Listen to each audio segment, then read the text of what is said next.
Good morning and welcome to our next session of Exploring LDS History, where we are doing our very best to take a honest, but at the same time respectful and loving look at the history surrounding the founding of the LDS Church. And like we've talked about in weeks past, these are hard because we're talking about worldview issues.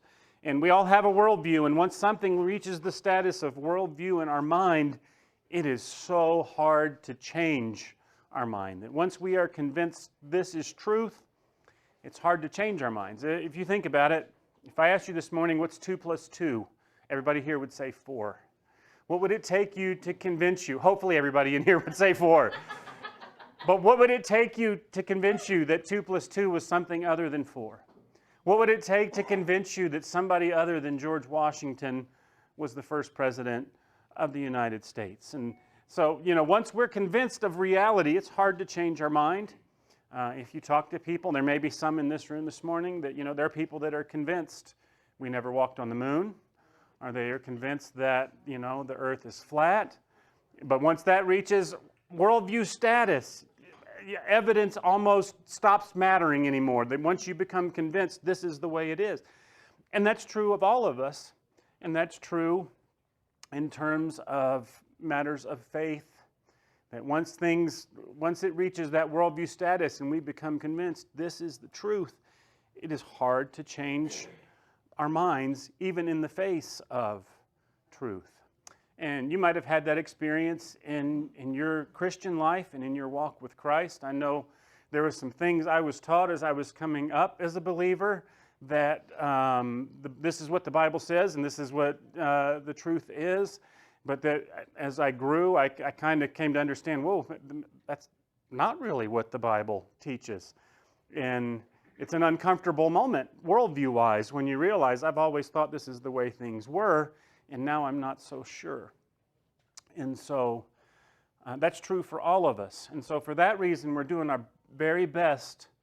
All of us, what we should want to know at the end of the day is just what is true, right? Not that my position, I don't want to just prove my position. I don't want to just prove my point. I just want to know what's true, even if my position ends up being wrong. And so we're doing our best as we look at LDS history together. We just want to know what's true. We want to look at the reality of what the historical record tells us, but at the same time, we want to do so in a way that's respectful and loving and honest all at the same time. So I'm doing my best to follow the encouragement of Scripture. I want my speech to be gracious in teaching this, even to those who may disagree, and even to those who watching this online or maybe in this room this morning, you may disagree. And I think we can disagree without being disagreeable. And so we'll do our best to always be gracious as we look at these things together. So we started looking at last week the arrival of the Book of Mormon, how it is that the Book of Mormon came to be. And we looked at the overall storyline of the translation process of the Book of Mormon. We talked about together kind of the basic storyline of the Book of Mormon. And we're going to start this week and probably for next week and the next week, walking very slowly through from 1827 to 1830 when the Book of Mormon was published. How did the Book of Mormon actually come about? So we're going to start wrestling today with a little bit the art of translation. And what was the translation process from when Joseph Smith picked up the golden plates or discovered the golden plates, or was allowed to take the golden plates, I should say, from the Hill Cumorah in 1827, and he brought them home and he began to translate this ancient record. How did that translation process end up with the finished product of what we call the Book of Mormon today? So we'll start in the fall of 1827 then. That's when Moroni finally allowed Smith to take the plates home. You might remember he first discovered them in 1823, but he wasn't allowed to take them home until 1827. He's allowed to bring the plates home, and then after he gets them home, he goes to great lengths to make sure that nobody else ever saw them. In fact, he said Moroni had instructed him that if he lost possessions, he would lose possession of the plates. They would be taken from him if he allowed anybody else to see them. So he brought something home. And other people saw something, but nobody saw the actual golden plates themselves. For instance, his brother William Smith, and this picture was obviously taken, this was way later in his life. He would have been a very young adult like Joseph Smith in 1827. But he said, "I didn't see the plates uncovered, but I handled them and hefted them while wrapped in a tow frock and judged them to have weighed about 60 pounds. Father and my brother Samuel saw them, as did I, while in the frock, and so did Hiram and others of the family." His family all said, "We saw something, but he had it all wrapped up where we couldn't see what he actually had." And his interviewer asked him, "Man, didn't you want to see him? Didn't you want to get a peek for yourself?" And Smith said, "No, because Father had just asked if he could be permitted to do so. And Joseph, putting his hand on them, said, 'No, I'm instructed not to show them to anyone. And if I do, I will transgress and lose them again. Besides, we didn't care to have him break the commandment and suffer as he did before.'" So his family all said, "We saw something, but we weren't allowed to actually look at them with our eyes." But word got out that Smith had brought some golden plates home. And once word got out, everybody wanted a piece of them, particularly his money-digging compatriots that he had been in business with, because they felt they had a right to a share of the spoils. And this flows very well with what we've learned in the last few weeks, right? That we talked about last week, that everything Smith initially said when he started talking about a golden book, he didn't say anything about it being a religious book. It was just a golden book that was an ancient record that was going to allow his family to get out of poverty, and it was going to make them a ton of money. And his friends that had been involved in money digging with him all felt like they were entitled to a share of that money and a share of that profit. Martin Harris said later that they felt they had as much right to the plates as Joseph, and that he had been a traitor and had appropriated to himself that which belonged to them. So other people were wanting to see what he had found. David Whitmer, his another neighbor in Palmyra, said, "I had conversations with several young men who said that Joseph Smith certainly had golden plates, and that before he attained them, he had promised to share with them, but hadn't done so, and they were very much incensed with him." So they were ticked because they weren't getting their fair share. And so word started getting out about these plates, and Smith responded by hiding them in several places to try to keep prying eyes away. He hid them in the hollow of a tree, and then beneath the hearth of his house, then underneath the old cooper's shop across the street. There's one account that I really enjoyed. There was another young lady there in town who had her own seer stone. She had a green seer stone. And using her green seer stone, she found out that they were hidden underneath in the floor of this cooper shop. And so she broke in to get them one night and opened the chest where they were supposed to be, and they were gone. There wasn't anything in it. And Smith said that's because he had found out in the meantime that somebody was going to come break in and steal them, and so he had moved them out to the woods somewhere in between. But the point is, word got around that he had something, but when he refused to show what he had to anybody, people understandably began to doubt, do you really got anything at all? And I think it's important for our purposes that we point out nobody except Smith ever saw the golden plates. Not one person. I know we have the 11 witnesses in the Book of Mormon, and we'll get to their story later. And if you're not familiar, there's the 11 witnesses, and 3 witnesses and the 8 witnesses that said they saw the golden plates. We'll get to that. But nobody except Smith ever saw the actual physical golden plates themselves. Smith's the only one, and he translated them, and then Moroni showed back up, and he took the plates away with him. So Smith's the only human being who ever actually laid physical eyes on these plates. There's so much commotion, he needed a place where he could focus on translation without interruption. problem was, at this point, he was broke. And when I say broke, they were broke. He was broke. His family was broke. They were threatening to mortgage the farm. He's living with several of his brothers and his mom and dad. He's newly married. And think for a minute, not like a historian, think from the perspective of a 22-year-old who's just gotten married. You're living with your folks. You're poor. You're trying to, they just found out in the same time period, Emma was pregnant with their first child. And so all of these things are going on in his life. None of them were very good at making money. They'd never been able to make the farm his parents lived on, the 100-acre farm they had. They'd never been able to make a profit on it. And so he's broke. And think about it also from the perspective of he needs to translate these golden plates. And you got all these people around all the time. Or, even if you take the skeptical perspective, and that there were no golden plates, but I've got this story in my mind that I want to write. He's got the beginning of this idea, right? But how am I going to do this and pull it off with all of these people around and all this commotion and people bugging me? And so he got the idea they wanted to move back to Harmony, Pennsylvania, where Emma's family was from. It's also, in this time period, Emma was not a very happy new bride. If you think about it more from her perspective, I'm a new bride. We just got married in secret, and my husband brought me down here to New York, and now I'm living with his crazy family, right? That's hard when you love your in-laws, right? That's really tough, even if you think your in-laws, we did it not long after we were married. We lived with my in-laws for a while. And I love my in-laws, but that's hard to do.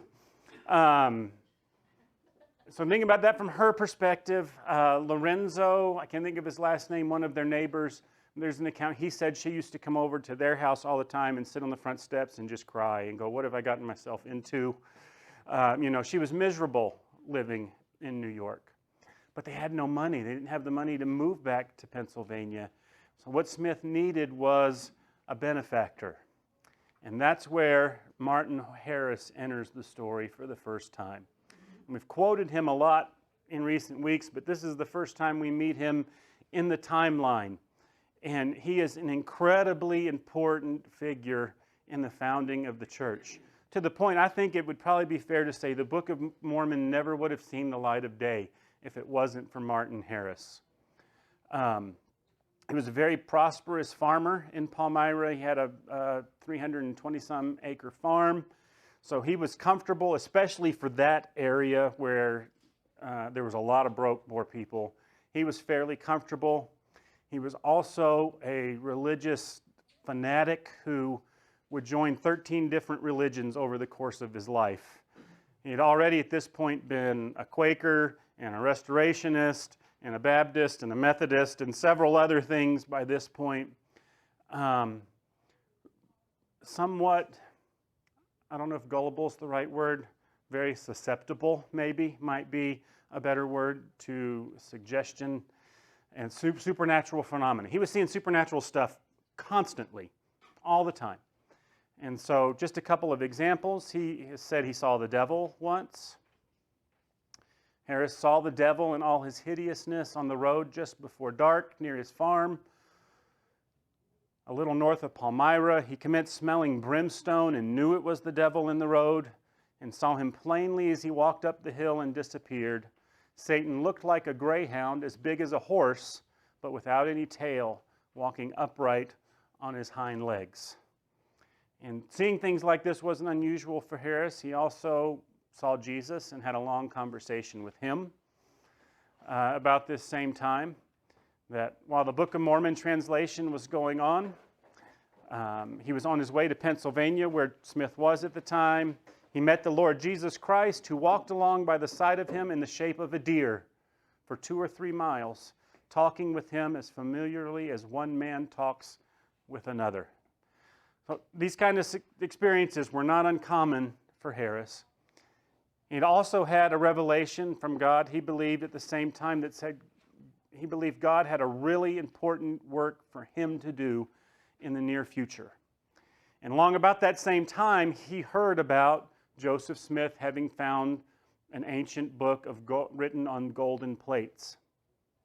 And so he went over to the Smith family farm one day. Joseph wasn't there. If you go to this account, you can find this online, this article in Tiffany's Monthly, where he gives a very detailed account of how he became involved in this. But he went over to the family's house. He talked to his parents. He talked to the brothers that were there. And they all said basically the same story that I just read from William a few minutes ago. Yeah, he's got golden plates. We saw him. We haven't actually seen him, but we saw something wrapped up. And, you know, God's going to use him to translate these books. And so they all gave that same story. And then he went and found Joseph Smith. And Smith informed him, you know, it's funny. It's funny that you should come up to me today, because God showed me a vision that somebody was going to approach me today, that the first person I came up to today, I should ask them for $50, and that they would give it to me. And Harris believed him, and he did. One account of that's not quite so friendly. Peter Ingersoll said Joseph Smith told him that story this way.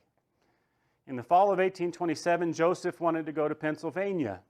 His brother-in-law had come to assist him in moving, but he himself was out of money. He wished to borrow the money of me, and he wouldn't give it to him. So Joseph then went to Palmyra, and said I there met that damn fool Martin Harris, and told him that I had a command to ask the first honest man I met with for $50 in money, and he would let me have it. I saw at once, said Joe, that it took his notion, for he promptly gave me the 50. So Harris very quickly becomes convinced that there was something to Joseph Smith. He loans them the money, and Smith has his benefactor, and he would be his benefactor for quite some time. He would be the one who primarily paid to get the Book of Mormon published. And we'll see when we get farther down the road, he mortgaged his own farm to pay to get the Book of Mormon published. So he very quickly sucks Harris in, or Harris is convinced of his legitimacy, depending on the way you look at it. And so Joseph and Emma move in November of 1827. They move back to Harmony, Pennsylvania, where they move into this house on her parents' farm, and 13 acres of their farm. And the LDS Church has rebuilt the house there on that property, very much like it looked back then. And so it's here in Harmony, Pennsylvania, where almost all of the translation of the Book of Mormon would take place. You might remember from previous weeks, Emma's dad was not a big Joseph Smith fan, and disapproved very much of his money digging, disapproved of his daughter dating Joseph Smith. They had gotten married in secret, and he'd kind of secreted her off to New York in the first place. So he's happy to get his daughter back and to get her back closer to home. But Smith vowed, and he made Smith vow, I'm done with money digging. It's over. I'm not into that anymore. I've learned my lesson, and I'm going to buckle down and start working hard for a living. Problem is, Joseph Smith, he never enjoyed farming.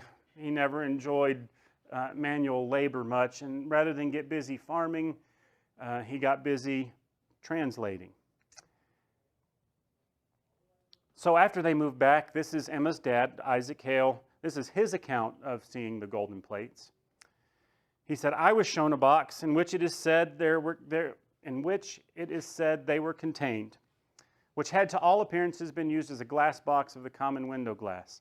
I was allowed to feel the weight of the box, and they gave me to understand that the book of plates was then in the box, into which, however, I was not allowed to look. I inquired of Joseph Smith, Jr., who was to be the first who would be allowed to see the book of plates. He said it was a young child, which never happened, but he told him, at least, he said it would be a young child.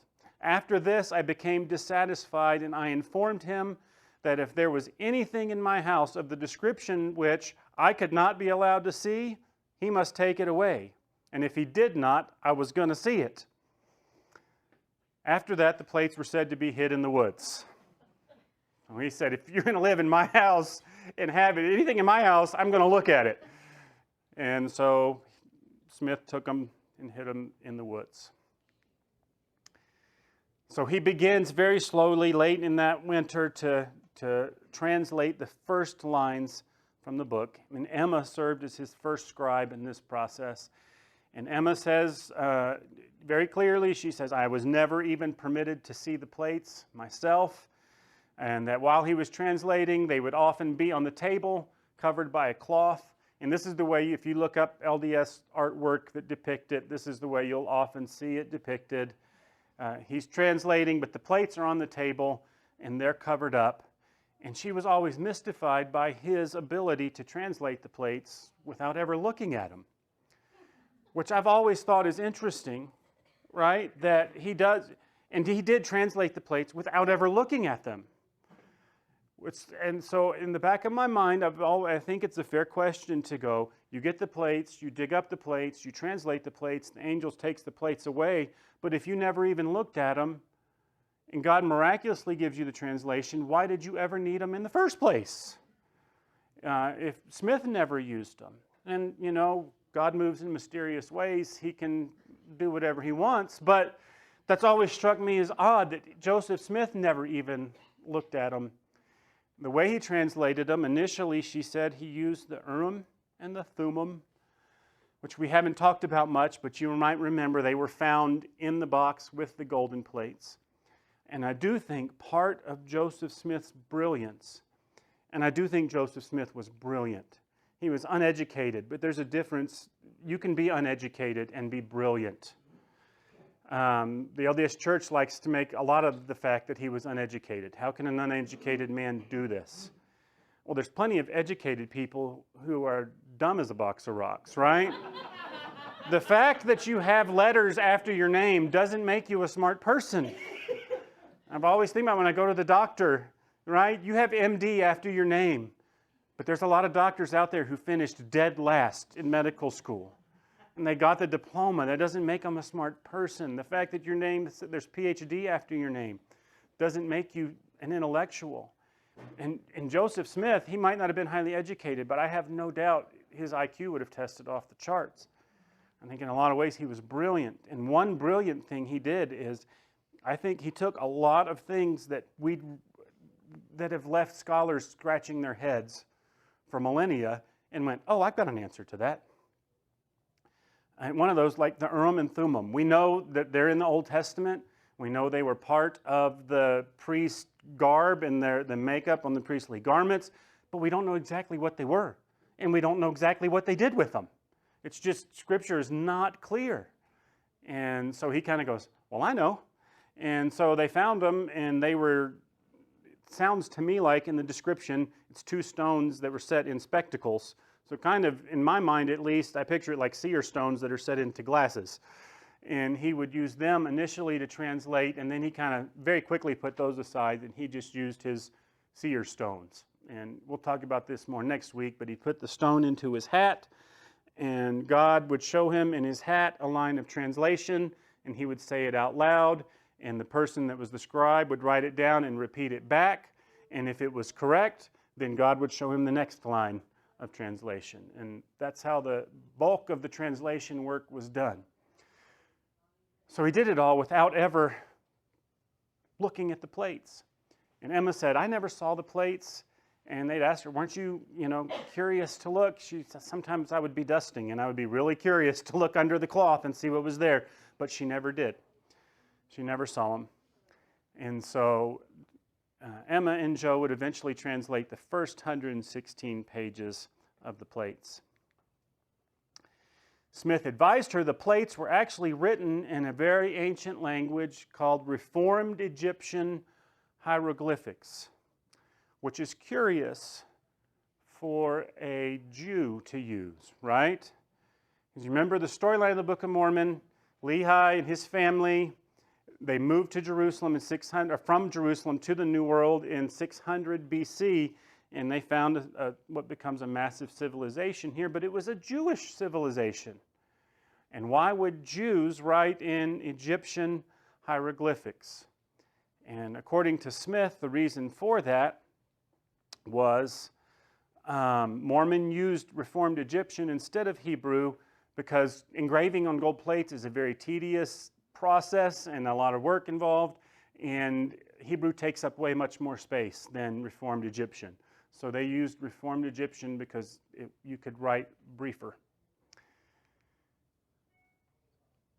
This reference would eventually make its way into the Book of Mormon, in the Book of Mormon, within the Book of Mormon, which is one of the last books. Mormon says this, "Now behold, we have written this record according to our knowledge in the characters which are called among us the Reformed Egyptian, being handed down and altered by us according to our manner of speech." Late in the winter of 1823, or early in the winter, I guess, January, February of 1828, not 23, Harris came from New York to Pennsylvania to check on progress and see how things were going. And Harris, in terms of his faith, was all over the map in this point. He's all in and I'm sold. Oh, I have a ton of doubts. I'm all in, I'm sold. Oh, I have a ton of doubts, right? And so he was looking for assurance from Smith that this was legit and that he really did have golden plates. And so Smith copied out some characters from the plates onto a piece of paper for Harris and said, take these to New York and you find a linguistic scholar and see what they have to say. Now don't be surprised if they can't read it, because God uses the foolish things of the world to confound the wise. But here, take them to an expert and see what they say. So he copied out that scrap of paper you see in the picture. He copied out in 1828 for Harris to take to New York to have checked by a linguist. Here is a copy of that paper that survives until today. In fact, this is the only known sample of Reformed Egyptian hieroglyphics that is in existence. It actually belongs to the reorganized LDS Church, which is called the Community of Christ now, in their archives. But this is what he sent Martin Harris to New York with. There's some debate whether this is the actual paper that Harris took or a copy of the actual, but everybody agrees that this is some close version of this. This is what he took. At any rate, it's the only sample that we have that has survived until today. There's one other from a poster from 1844 that they made advertising the Book of Mormon, where they included some of the characters. But if you look close, you can see it's the same characters that had been copied from this sheet of paper. It's the same characters in the same order that they're on this one. So it's essentially the same sample, just in another place. But these two are the only examples we have of Reformed Egyptian hieroglyphics. Smith said, this is what it looks like. This was what was inscribed upon the plates. All right? Here's the difficulty. In 1828, there wasn't a human being on the face of the planet, not one, who could read Egyptian hieroglyphics. It's very interesting to me historically that a whole language became lost. From about 400 AD until 1830-ish, there wasn't anybody on earth that could read Egyptian hieroglyphics. And we had them all over the place, but just over the course of time in Egypt, it became, something only the priestly class could read, and then the religion changes and it shifts, and they lost the ability to read it. And nobody could read it anymore. It had become a lost language. And so when Smith sent Harris to New York in 1828, nobody could read hieroglyphics. It wasn't until we discovered the Rosetta Stone that we were able to crack the code and figure it out, because it had, it has hieroglyphics on one side, and then on the other side it's written in other languages, all the account of the same battle. And by comparing them, we were able to figure out what the hieroglyphics said. But in 1828, that was just starting to happen in London. The guy who finally figured it out had figured out how to read just royal names. He could pick out names, but that was it. So certainly nobody in America had any idea how to read hieroglyphics. And so there wouldn't have been any scholar that Harris could have gone to that could have read anything written in hieroglyphics. A scholar could, however. There are plenty of scholars who could look at a text and go, yeah, that's hieroglyphics. They could recognize it, they just couldn't tell you what any of it meant. So Harris shows up in New York, where there's a couple other scholars who kind of go, nope, I can't help you, nope, I can't help you. They point him to this guy, Charles Anthon, who at the time was a young man, was a professor of Greek and Latin at Columbia University. And there's some debate as to actually what happened when Harris and Anthon met, but it's absolutely certain that they did meet. And here's the official account of what happened in that meeting. This is recorded in Joseph Smith's History of the Church, which is part of their 4 standard works that are included in their scripture. This is the official account. Joseph Smith says, Martin Harris came to our place, got the characters which I had drawn off the plates, and started with them to the city of New York. For what took place relative to him and the characters, I refer to his own account of the circumstances as he related them to me after his return, which is as follows. And then from that point, he's speaking first person as if it's Martin Harris saying it. So it becomes Martin Harris's voice saying, I went to the city of New York and presented the characters which had been translated with the translation thereof to Professor Charles Anthon, a gentleman celebrated for his literary attainments. Professor Anthon stated that the translation was correct and more so than any he had before seen translated from the Egyptian. So we know right away that there is no way that can possibly be a true statement, because nobody could read them in 1828. So either Harris or Smith, one is embellishing here, or Anthon embellished when Harris went to see him and said he was a good translation when he really had no idea. But that's the only possibilities, because nobody could read hieroglyphics at the time. I then showed him those which were not yet translated. So he showed him some characters in Joseph Smith's translation, and he said, yep, that is a good translation of those characters. And then he had some more that had been copied out that Smith hadn't translated yet. I showed him those which were not translated, and he said that they were Egyptian, Chaldaic, Assyriac, and Arabic. And he said they were true characters. And he gave me a certificate certifying to the people of Palmyra that they were true characters, and that the translation of such of them as had been translated was also correct. I gave him a certificate of authenticity saying, yep, I have verified, I've looked at this, and Joseph Smith translated these characters correctly.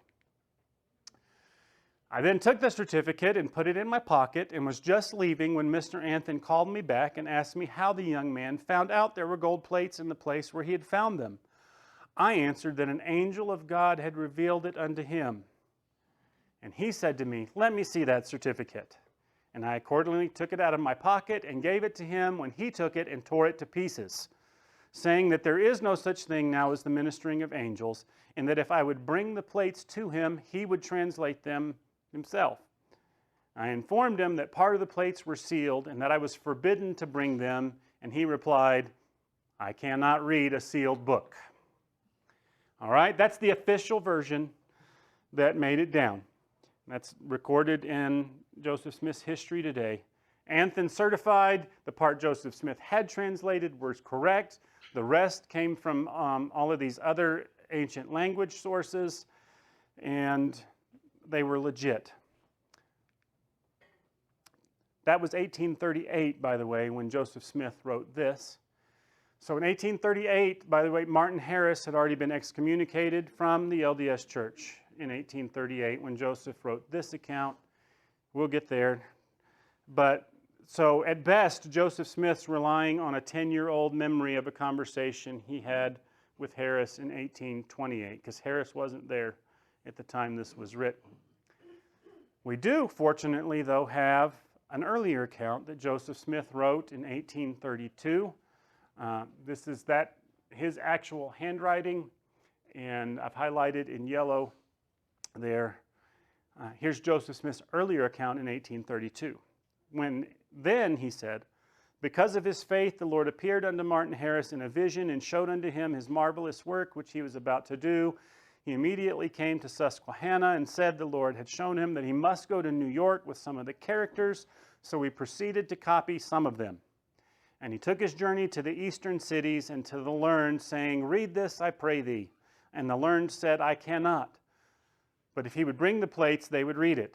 but the Lord had forbid it. And he returned to me and gave them to me to translate. And I said, I cannot, for I am not learned. But the Lord had prepared spectacles for to read the book. Therefore I commenced translating the characters, and thus the prophecy of Isaiah was fulfilled, which is written in the 29th chapter concerning the book. And we'll get to Isaiah in just a second. So it's interesting that in 1832, Joseph says he only took some of the characters, not that he had translated any of them. The story's expanded in the 1838 version to say Smith had already translated them. In 1832, Joseph records that Anthon told Harris he couldn't read the document, where the later version says, oh, he did read it and said it was a wonderful translation and an accurate translation. Again, just to emphasize, there's nobody alive who could have read Egyptian hieroglyphics of any form in 1828 when Harris went. And it's very unlikely the gold plates would have contained Chaldaic, Assyriac, and Arabic writing, as well as Egyptian. How did this language come about? If Harris's statement was true, that those characters were from all of those languages, how did Nephi and Mormon and all of these people in America, a whole Atlantic Ocean removed from the Middle East, how did all of these languages make their way to the New World, where these Jewish people knew how to write in them? So there's some embellishing going on, either on Harris's part or Smith's part. Eventually, the Book of Mormon is published, and Smith and Harris both dropped Anthon's name a lot in advertising the book, that this has been signed off by renowned linguist Charles Anthon. And that eventually reached E.D. Howe, who we've quoted from several times, who was writing Mormonism Unveiled at the time. And so he had heard them using Anthon's name in support of the book. So he wrote to Anthon to get his response. And Anthon responded, and we're very fortunate that we have his response still today. He wrote back to E.D. Howe with this letter, saying, Dear Sir, I received this morning your favor of the 9th instant, and lose no time in making a reply. The whole story about my having pronounced the Mormonite inscriptions to be Reformed Egyptian hieroglyphics is perfectly false. I never said that. Here's what he says happened. Some years ago, a plain and apparently simple-hearted farmer called upon me with a note from Dr. Mitchell of our city, now deceased, requesting me to decipher, if possible, a paper which the farmer would hand me, and which Dr. Mitchell confessed he had been unable to understand.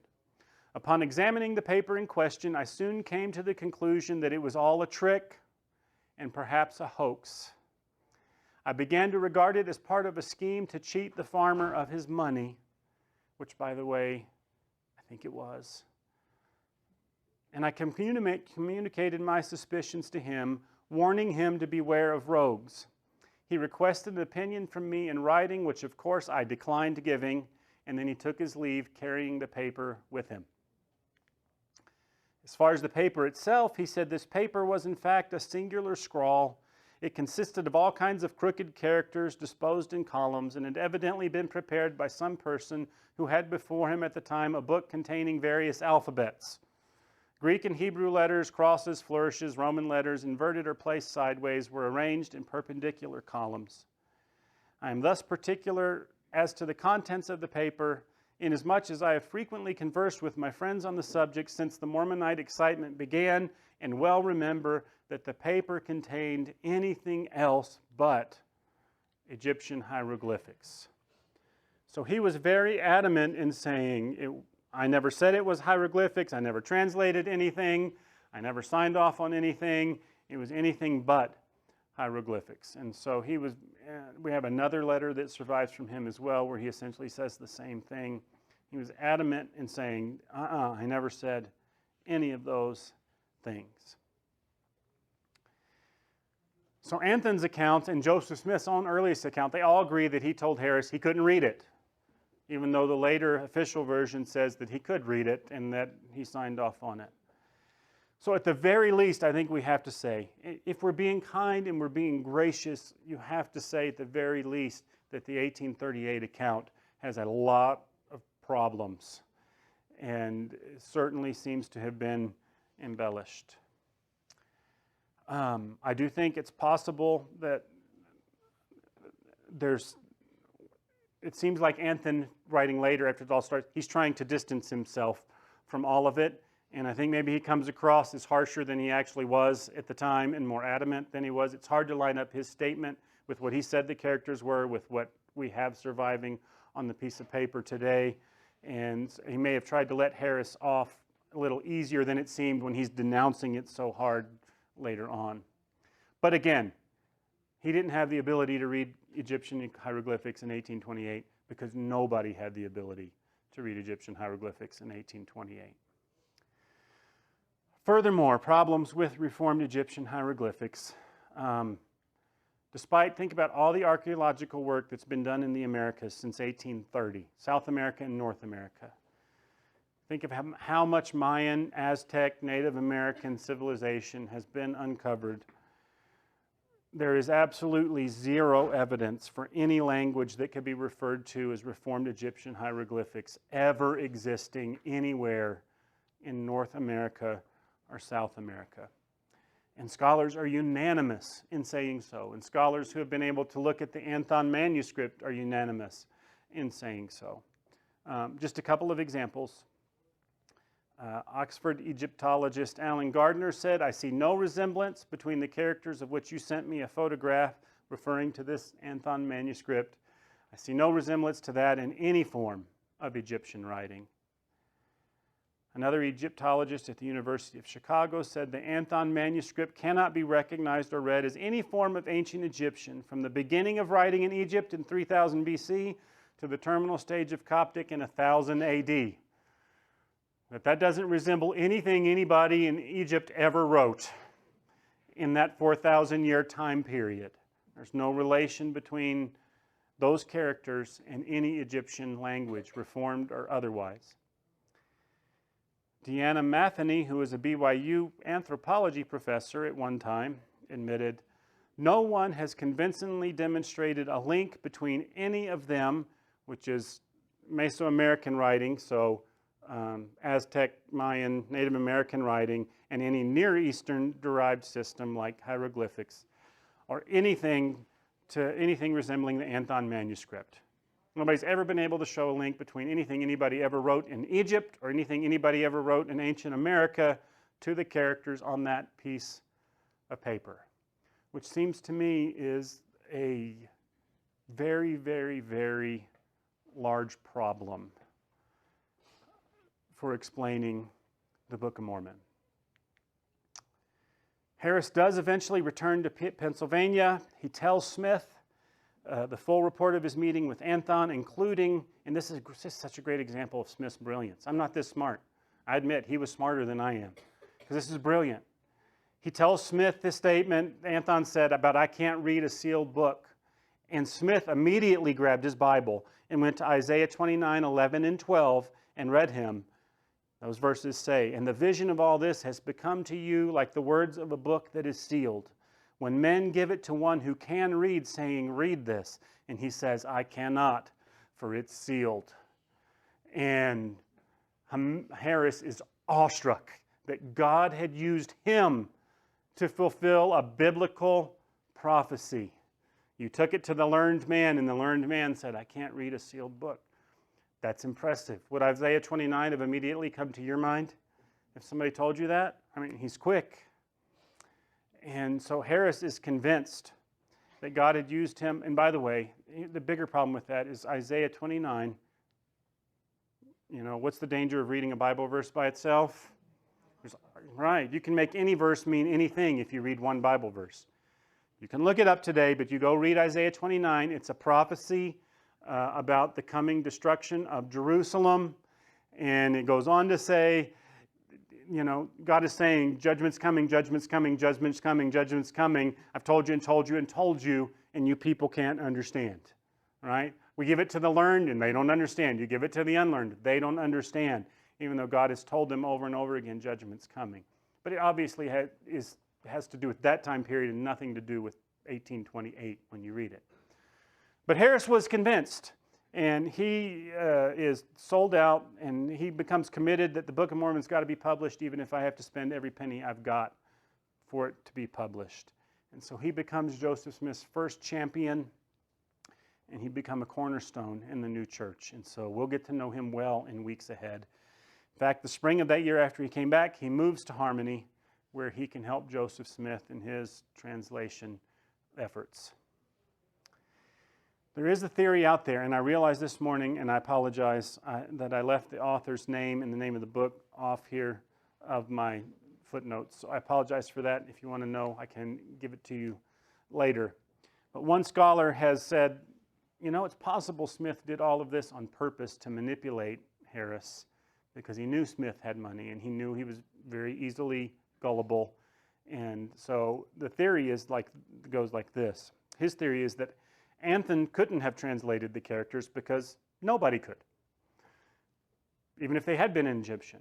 But furthermore, because Smith made them up, he knew no scholar would be able to translate the characters, because they'd come out of his own head, and he'd borrowed them from here and there. So he knew nobody would be able to translate them. And then he told Harris what to expect when the learned tried to translate them. You know, God uses the foolish things of the world to confound the wise. So don't be surprised if you go to New York and nobody can translate them. And so that becomes a self-fulfilling prophecy, because Smith goes to New York, and it came to pass that the learned couldn't read them. And then Joseph, an uneducated man, said that he could read them. And so Harris concluded God had chosen foolish things of the world to confound the wise. I don't know whether that is true or not. I find that very interesting, and I think that's certainly within the realm of plausibility. That might be exactly what Smith had in mind, and that he is using Harris all along. All right, we haven't got very far, but let's just sum up where we've gotten to today. All right, Smith brought the golden plates home, but nobody else ever got to see them. Nobody else would physically ever see them in this entire process. There's not one person who physically laid their eyes on the physical golden plates. The characters he transcribed from the plates don't relate to any language that we know about that has ever existed anywhere on the face of planet Earth, and there's no evidence that there's ever been a language that we might call Reformed Egyptian hieroglyphics. So, here's the question you have to ask. And it seems to me that there's only two possible options here. I don't see a middle ground in between here. Seems to me you have to either believe that Smith miraculously translated golden plates that he never looked at. He miraculously translated golden plates that he never looked at, that nobody else ever looked at, that nobody else ever got to see, from a language that nobody else has ever heard of. And then those plates were miraculously taken away from him, where nobody else will ever get to look at them. Is that possible? Sure, that's possible. If God's behind it, God can do anything. I don't have any reason saying that's not possible. That's possible. But what's more plausible, given the evidence, given everything that we've looked at already in recent weeks and what we already know about Joseph Smith and the story about how we've gotten to this point? It seemed more plausible that he miraculously translated plates from pages that nobody saw in a language nobody's ever heard of, and then that was translated back to heaven. Or is it more plausible that there never were golden plates in the first place, and that the story is a story that Smith invented from his own fertile imagination? And I don't see where there's no middle road option there. One of those two things seems to me is true. We're going to pick up there next week, by the way. If there were no golden plates, how did Joseph Smith come up with the story of the Book of Mormon? Like I said, he's smart, but it's quite a story. And there's, I think, really good, solid evidence that he had a little help in terms of where he got the storyline that eventually became the Book of Mormon. We'll pick up there next week when we look at that. But thank you for being here this week. Let me pray for us, and then we'll have any questions you might have.